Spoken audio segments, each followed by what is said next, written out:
Good morning, students. നമ്മൾ polymer കെമിസ്ട്രിനെ കുറിച്ചിട്ടാണ് നോക്കിക്കൊണ്ടിരിക്കുന്നത് അല്ലേ. അപ്പം നിങ്ങളുടെ സിലബസ് നോക്കിയപ്പോൾ അതിനകത്ത് എലക്ടീവ് പേപ്പറിൽ വരുന്ന 4th ചാപ്റ്ററും പിന്നെ ജനറൽ പേപ്പറിൽ വരുന്ന 5th ചാപ്റ്ററും ആ 2 ചാപ്റ്ററിൽ കുറേ പോർഷൻസ് ഓവർലാപ്പ് ചെയ്ത് വരുന്നുണ്ട്. ഇപ്പം നമ്മൾ നോക്കുകയാണെങ്കിൽ പൊല്യൂഷൻ ഡ്യൂ ടു പ്ലാസ്റ്റിക്സ് അത് 2ലും വരുന്നുണ്ട്, അല്ലെങ്കിൽ പ്ലാസ്റ്റിക് ഐഡന്റിഫിക്കേഷൻ കോഡ് അത് 2ലും വരുന്നുണ്ട്. അപ്പം അങ്ങനെയുള്ള പോർഷൻസ് രണ്ടും കൂടെ ഒരുമിച്ച്, അതായത് ഈ 2 ചാപ്റ്ററും ഏകദേശം ഒരുപോലെയാണ്. ടെഫ്ലോൺ, പാൻ, PMMA ഇതെല്ലാം 2ലും ഉണ്ട്. സിന്തറ്റിക് റബ്ബർ അതും 2ലുണ്ട്. അപ്പം അങ്ങനെയുള്ള പോർഷൻസ് ഒരുമിച്ച് വരുന്നതുകൊണ്ട് ഈ 2 ചാപ്റ്ററും ഒരുമിച്ച് എടുക്കാനാണ് പോകുന്നത്. അപ്പൊ നമ്മൾ ഓൾറെഡി കഴിഞ്ഞ ക്ലാസ്സിൽ നോക്കിയിട്ടുള്ള കാര്യങ്ങളെല്ലാം ഗ്രീനിൽ മാർക്ക് ചെയ്തിട്ടുണ്ട്. പോളിപ്രൊപ്പൈലിന്റെയും പോളിഎഥിലിന്റെയും പോളിസ്റ്റൈറിന്റെയും PVCയുടെയും പ്രിപ്പറേഷൻസ് ആണ് നമ്മൾ കഴിഞ്ഞ ക്ലാസ്സിൽ ഡിസ്കസ് ചെയ്തുകൊണ്ടിരുന്നത്. സിന്തസിസ് അല്ലെ, ഇൻഡസ്ട്രിയൽ ആയിട്ട് എങ്ങനെയാണ് പ്രിപ്പയർ ചെയ്യുക എന്നുള്ളതാണ്.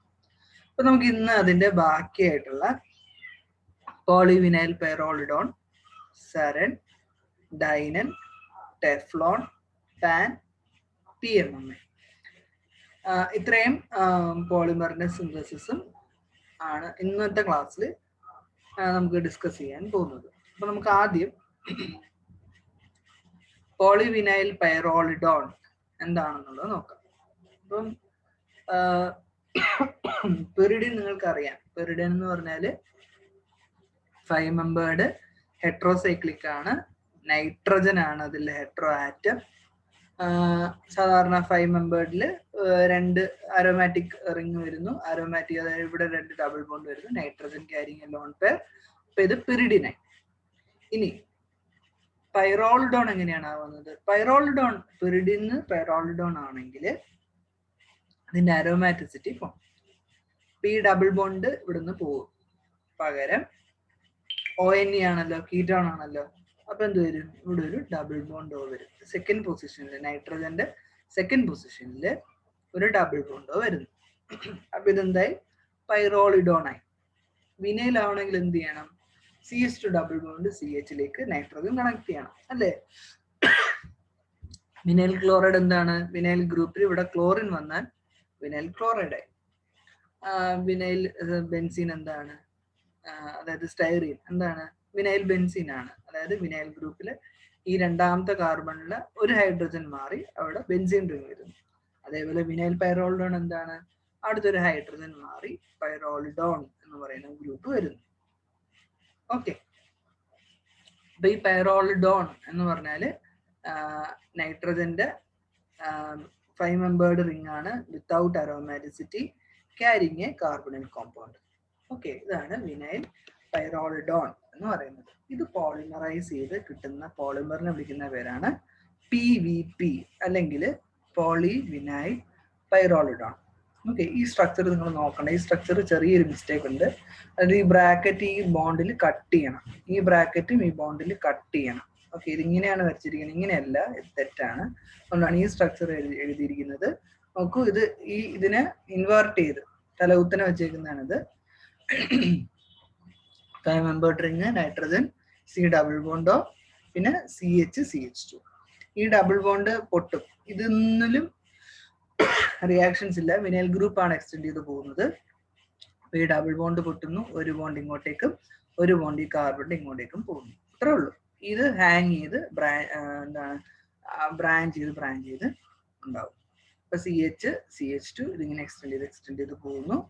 ഇതിനെയാണ് പോളിവിനൈൽ പൈറോളിഡോൺ. ഇതിനെ നമ്മൾ ഇനിഷ്യേറ്റ് ചെയ്യാനായിട്ട്, ഈ റിയാക്ഷൻ ക്യാരി ഔട്ട് ചെയ്യാനായിട്ട് സാധാരണ നമ്മളിവിടെ ABN പോലുള്ള അലുമിനിയം ഐസോബ്യൂട്രൽ നൈട്രേറ്റ് പോലുള്ള ഇനിഷ്യേറ്റർ, ഫ്രീ റാഡിക്കൽ ഇനിഷ്യേറ്റർ ഉപയോഗിച്ചാൽ മതി. അപ്പം ഇതിലൊരു മിസ്റ്റേക്ക് എന്ന് പറയുന്നത് ഈ ബോണ്ട് ഇങ്ങനെ വരണം, ഈ ബോണ്ട് ഇങ്ങനെ വരണം. ഓക്കെ, അതേപോലെ ഇതിലെ റിയാക്ഷൻ കണ്ടീഷൻ എന്ന് പറയുന്നത് AIBN. അതൊരു ഫ്രീ റാഡിക്കൽ ഇനിഷ്യേറ്റർ ആണ്. AIBN ഇത് B ആണ്. AIBN. ഓക്കെ, ഇതൊരു ഫ്രീ റാഡിക്കൽ ഇനിഷ്യേറ്റർ ആണ്. പെറോക്സൈഡ് ഉപയോഗിക്കാം, പക്ഷെ ടെക്സ്റ്റുകളിലൊക്കെ ABN ആണ് എഴുതിയിട്ടുള്ളത്. അപ്പൊ നിങ്ങൾ അങ്ങനെ തന്നെ പഠിച്ചാൽ മതി. ഓക്കെ, അപ്പൊ ഇതാണ് പോളിവിനൈൽ പൈറോളിഡോൺ എന്ന് പറയുന്നത്. ഇതിന്റെ ആപ്ലിക്കേഷൻസ് നോക്കാം. ധാരാളം ടെക്നിക്കൽ ആപ്ലിക്കേഷൻസ് ഉണ്ട്. മെയിനായിട്ട് അത് അഡ്ഹസീവായിട്ട് ഉപയോഗിക്കുന്നുണ്ട്, അതായത് പശയായിട്ട് ഉപയോഗിക്കാറുണ്ട്. ഗ്ലൂ സ്റ്റിക്കിലും ഹോട്ട് മെൽറ്റ് അഡ്ഹസീവ്, അതായത് പോളിമർ ഇതൊക്കെ ഒട്ടിക്കാനായിട്ട്, പോളിമർ ഫിലിംസ് ഒക്കെ ഒട്ടിക്കാനായിട്ട് അഡ്ഹസീവായിട്ട് PVP ഉപയോഗിക്കാറുണ്ട്. പിന്നെ വേറെ ആപ്ലിക്കേഷൻ എന്ന് പറഞ്ഞാൽ special additive for batteries, ceramics, fibre glass, ink jet paper and in chemical mechanical planarization process. അതായത് ബാറ്ററിയിലും സെറാമിക്കിലും ഒക്കെ ഈ പറഞ്ഞ പോലെ അഡിറ്റീവായിട്ട് ഉപയോഗിക്കാറുണ്ട്.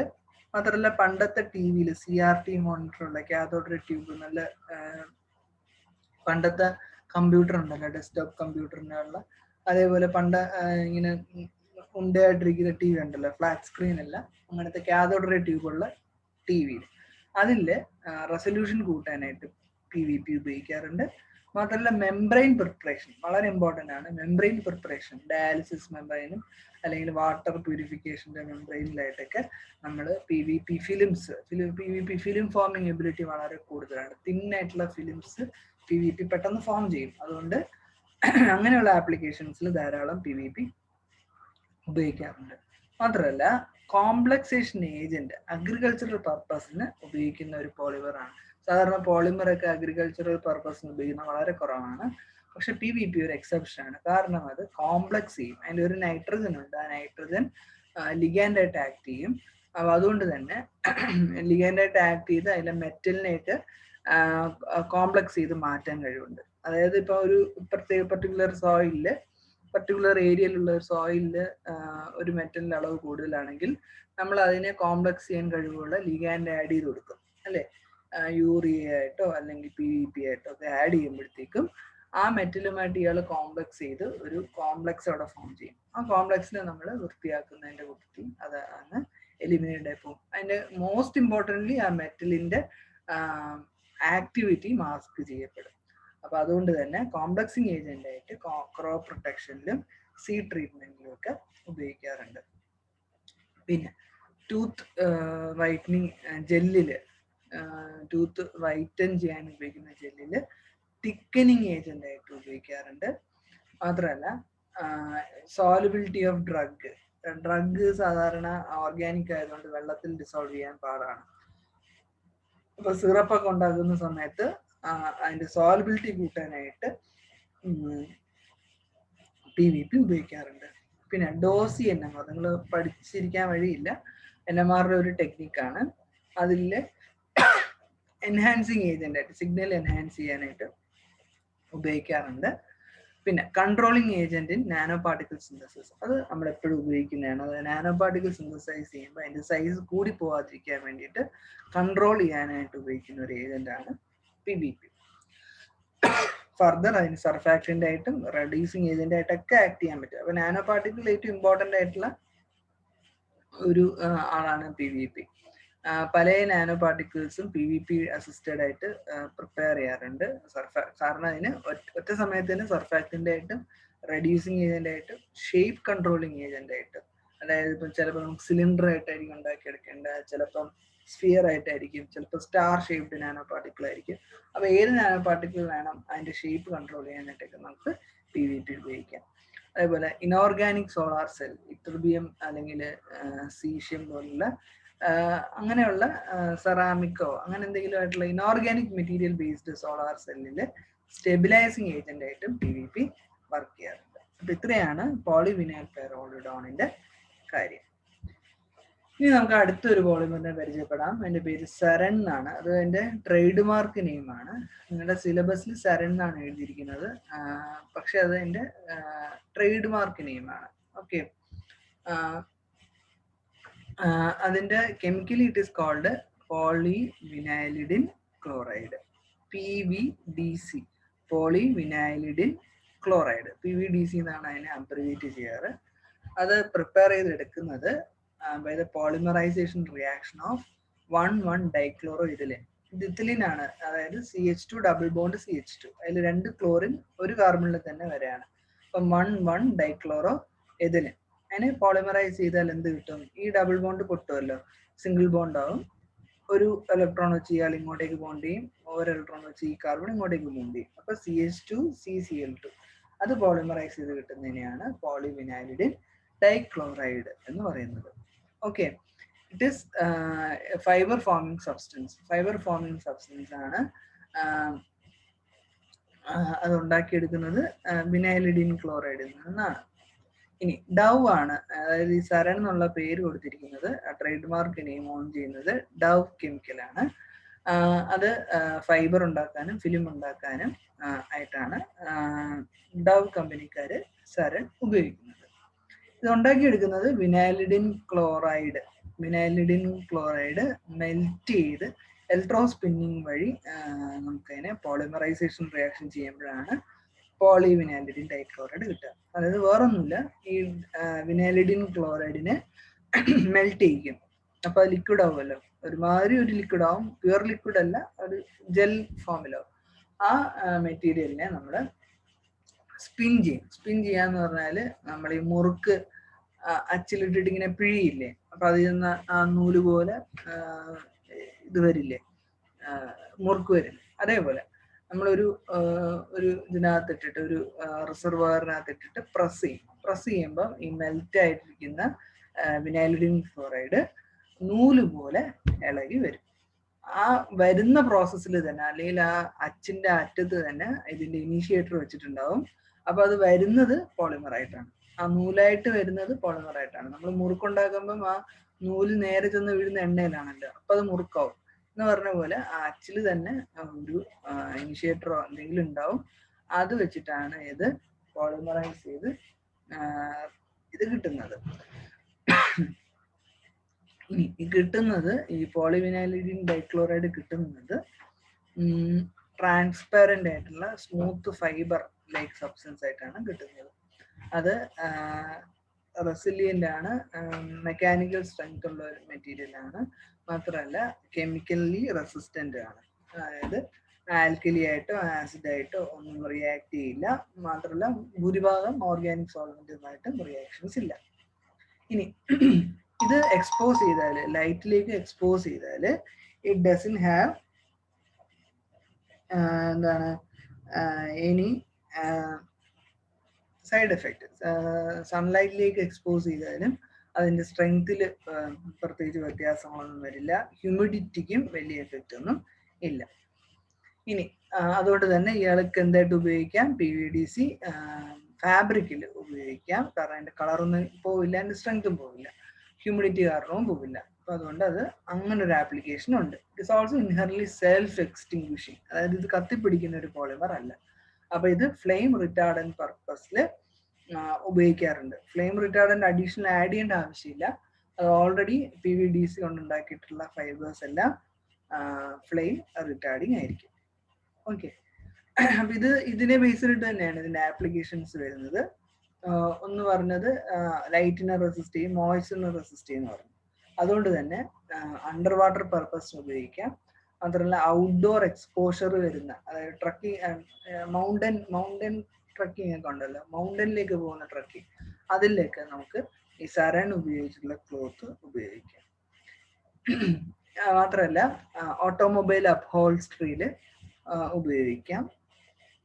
വിൻഡോ ഷെയ്ഡ് ആയിട്ട്, അതായത് ഡയറക്റ്റ് സൺലൈറ്റ് വരുന്ന ഏരിയയിൽ വിൻഡോ ഷെയ്ഡ് ആയിട്ട് ഉപയോഗിക്കാം. ഈ പറഞ്ഞ പോലെ സ്പോർട്സ് ബാഗ്, സ്പോർട്സ് ഷൂസിലൊക്കെ ഉപയോഗിക്കാം. ട്രക്കിങ്ങിനൊക്കെ പോകുന്ന ആൾക്കാർക്ക് ഉപയോഗിക്കാം. It is relatively expensive. അതാണ് ഇതിൻ്റെ ഒരു ചെറിയൊരു ഡ്രോബാക്ക്. കാരണം ഇതൊരു കോപ്പിറൈറ്റഡ് പ്രോഡക്റ്റ് ആണ്. അപ്പോൾ അതുകൊണ്ട് തന്നെ അത് കുറച്ച് എക്സ്പെൻസീവ് ആണ്. മാത്രമല്ല അതിൻ്റെ വെയിറ്റ് കുറച്ച് കൂടുതലാണ്.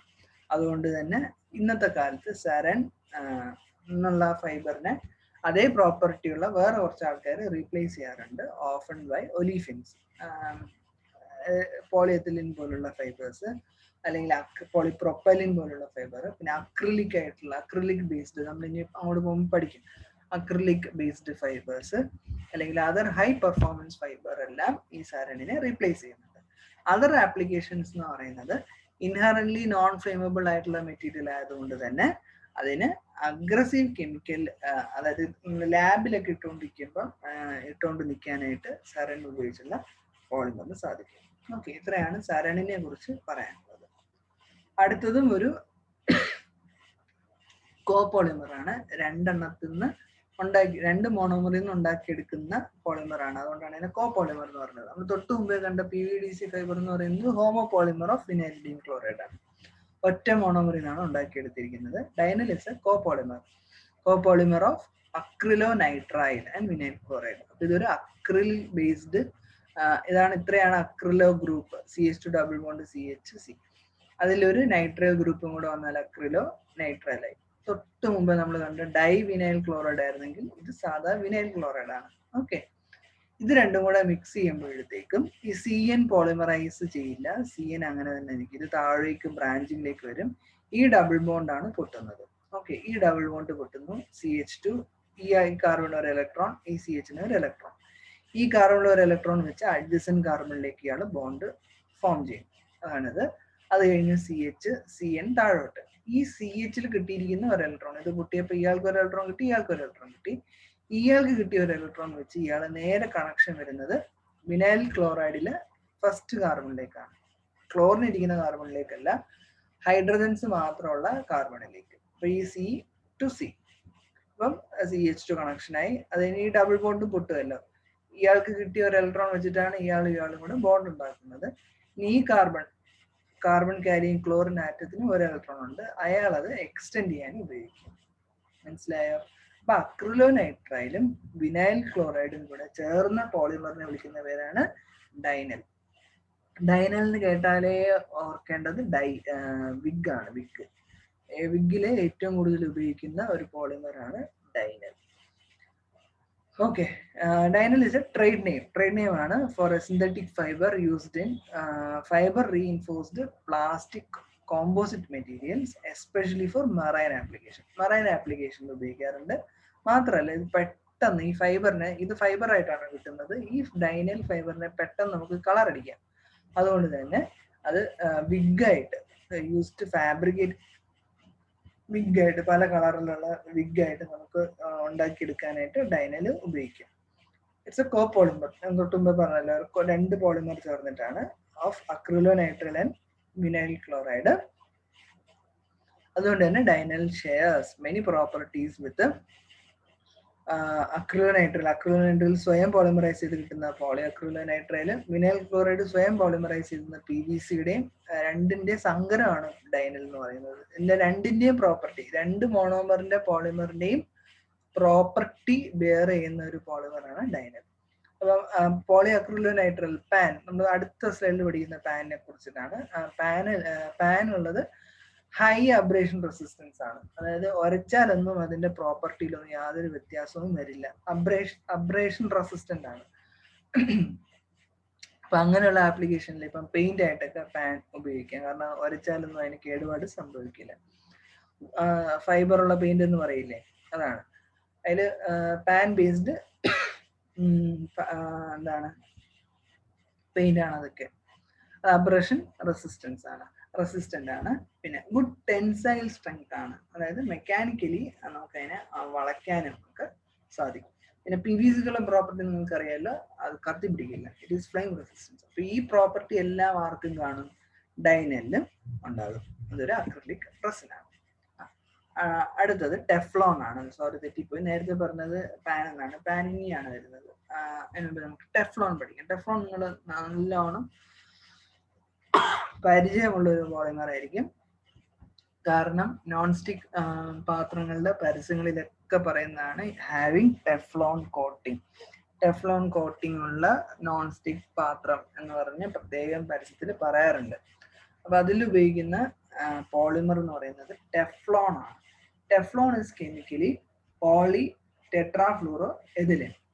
ഓക്കെ, അതിൽ നിന്നാണ് ഈ ടെട്രാഫ്ലൂറോ എന്നാണ് ടെഫ്ലോൺ എന്നുള്ള പേര് വന്നിരിക്കുന്നത്. Tetrafluoro ethylene. It is a hydrophobic coating. അതൊരു ഹൈഡ്രോഫോബിക് ആയിട്ടുള്ള ഒരു പോളിമർ ആണ്. Due to the presence of fluorine atom. അത് ഹൈഡ്രോഫോബിക് ആണ്.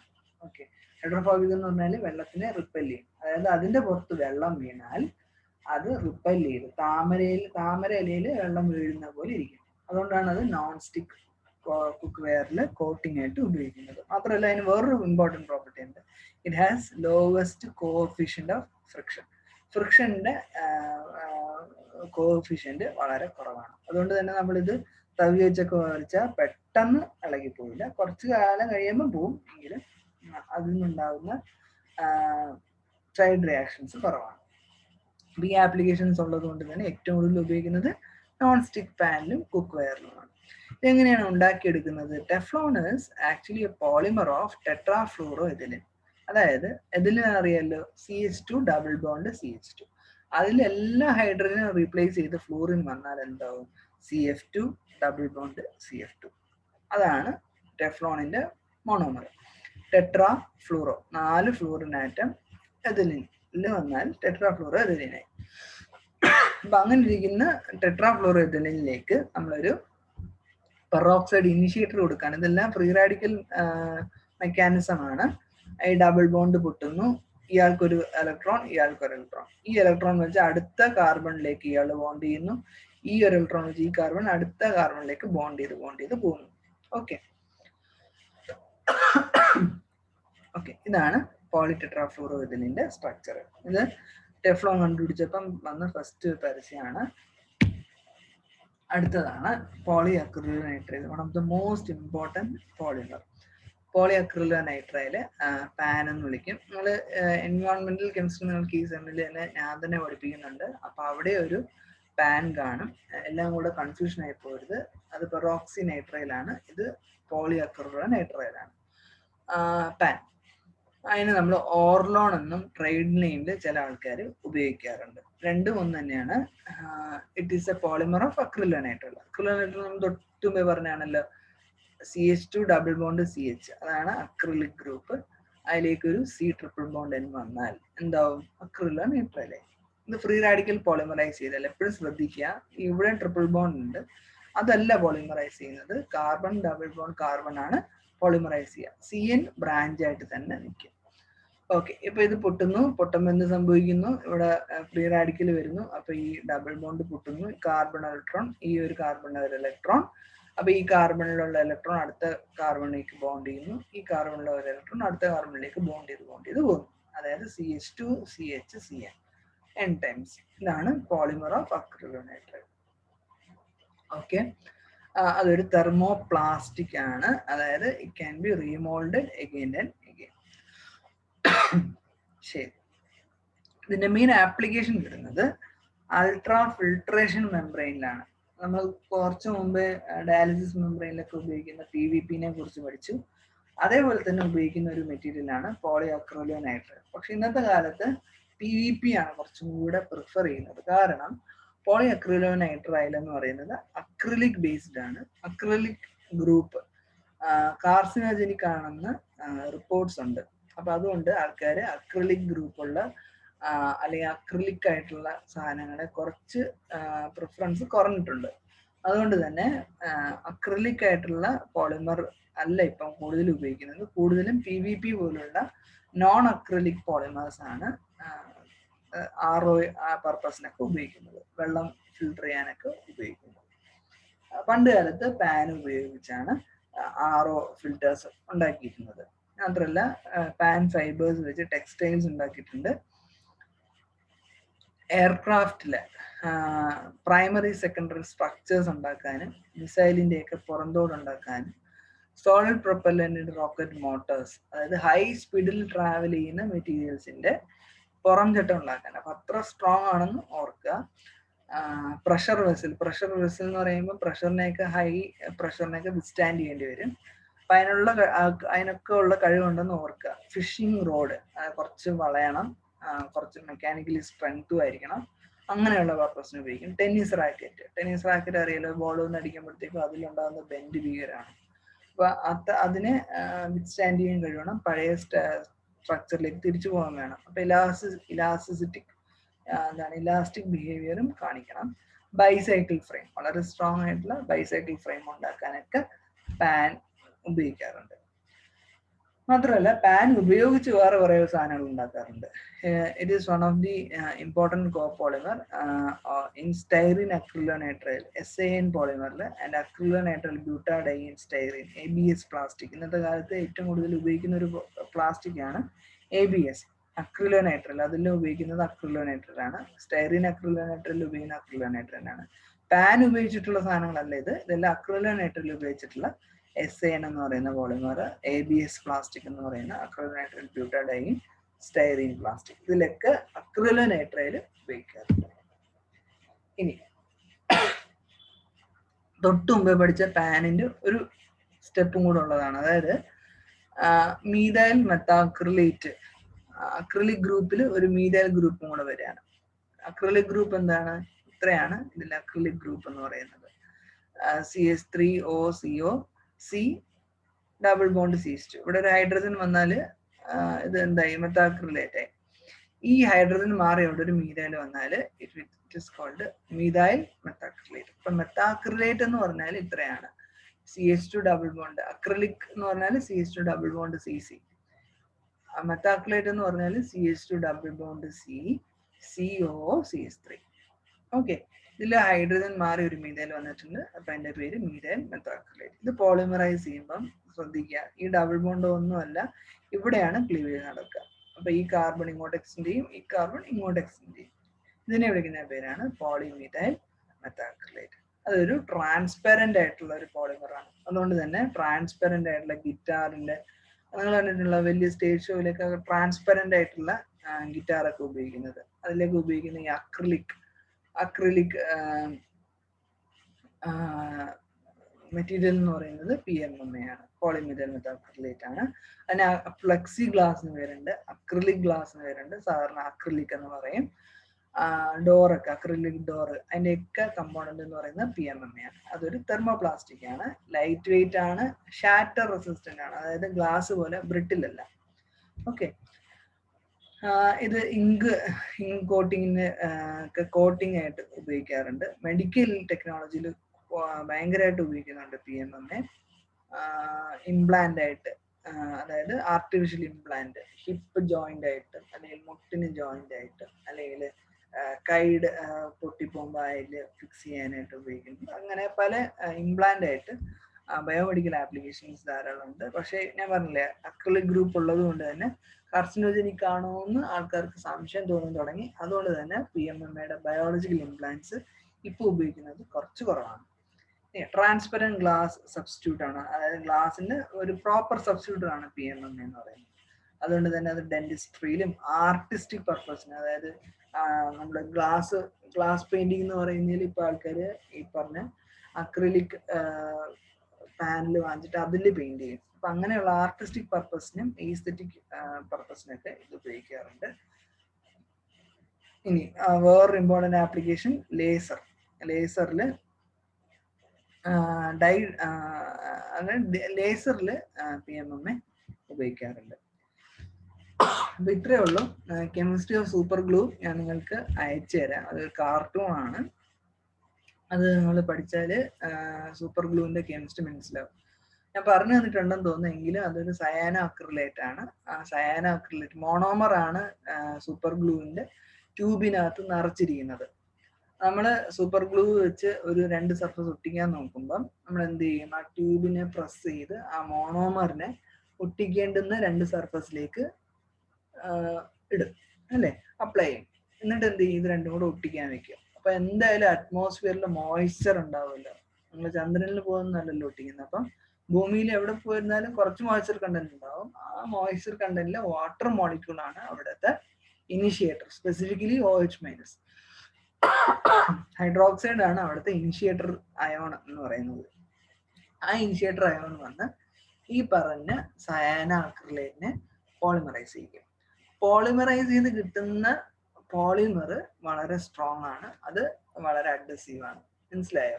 അപ്പൊ അതുകൊണ്ടാണ് സൂപ്പർ ഗ്ലൂ അപ്ലൈ ചെയ്യുമ്പോൾ നമ്മൾ വെള്ളം ഒന്ന് ഊതി കൊടുത്താൽ പെട്ടെന്ന് സെറ്റ് ആവും. കാരണം നമ്മുടെ ഊതുമ്പോൾ തന്നെ അതിനകത്ത് മോയ്സ്ചർ കണ്ടന്റ് ഉണ്ടാവും.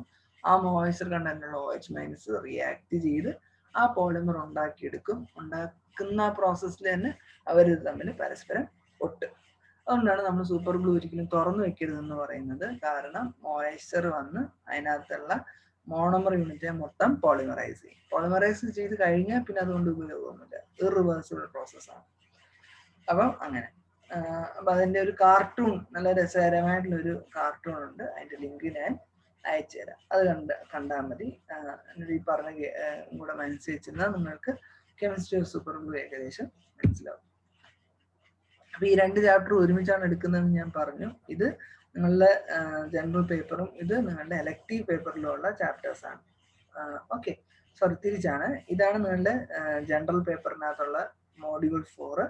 മോഡ്യൂൾ 5 എന്ന് പറയുന്നത് എലക്റ്റീവ് പേപ്പറിനകത്തുള്ളതാണ്. ഓക്കെ, അപ്പൊ നമ്മൾ ഇന്ന് ഇതുവരെ സിന്തറ്റിക് റബ്ബർ വരെ നോക്കിയിട്ടുണ്ട്. ഓക്കെ, ബാക്കിയുള്ള പോർഷൻസ് നമുക്ക് രണ്ടും കൂടെ ഒരുമിച്ചെടുക്കാം. അപ്പം കുറച്ചുകൂടെ നമുക്ക് പഠിക്കാനും എളുപ്പമായിരിക്കും. അപ്പൊ അങ്ങനെയുള്ള പോർഷൻസ് നമുക്ക് അടുത്ത ക്ലാസ്സിൽ നോക്കാം. ഓക്കെ, ശരി, താങ്ക് യു.